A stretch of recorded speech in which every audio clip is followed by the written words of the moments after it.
गांधी जी बढ़िया शिक्षा किसे कहते हैं? आंसर, गांधी जी के विचार से सबसे अच्छा और बढ़िया शिक्षा अहिंसक प्रतिरोधक है।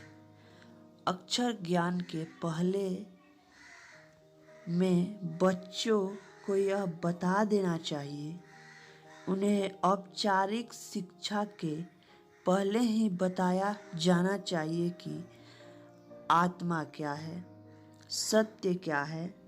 उन्हें मालूम होना चाहिए कि सत्य से असत्य को, प्रेम से घृणा को और कष्ट सहन से हिंसा को कैसे जीता जा सकता है। रंगपा कौन था और वह मंगमा से क्या चाहता था? आंसर, रंगपा मंगमा के गांव का आदमी था, बड़ी शौकीन तबीयत का। कभी कभार जुआ हुआ भी खेलता था। जब उसे पता चला कि मंगमा बेटे से अलग रहने लगी है तो मंगमा के पीछे पड़ गया। एक दिन उससे मंगमा ने जब कहा कि पैसे कहाँ हैं तो बोला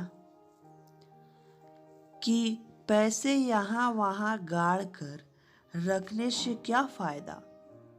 दूसरे दिन रंगपा ने अलमारी के पीछे रोक कर बाँह पकड़ ली और कहा, जरा बैठो मंगमा, जल्दी क्या है। रंगपा लचीली और लंपट दोनों ही था।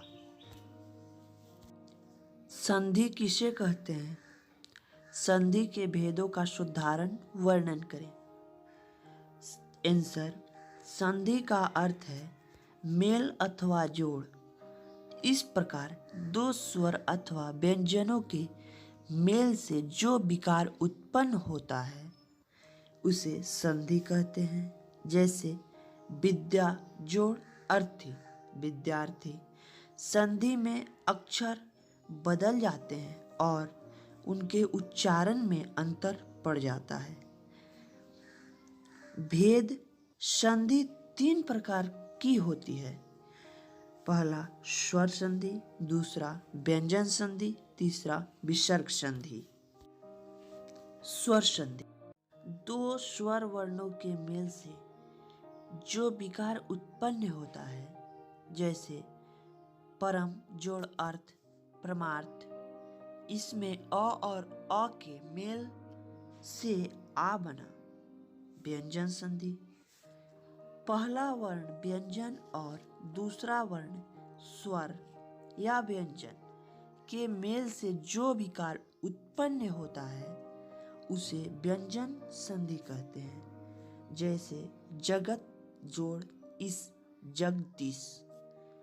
विसर्ग संधि, विसर्ग के साथ स्वर व्यंजन वर्ग के मेल के सम्मेलन से जो विकार उत्पन्न होता है उसे विसर्ग संधि कहते हैं। जैसे तप जोड़ वन, तपोवन। समास किसे कहते हैं? भेद सहित लिखें। ये भी क्वेश्चन इम्पोर्टेंट है। लेखक किस विडंबना की बात करते हैं? ये भी क्वेश्चन इम्पोर्टेंट है।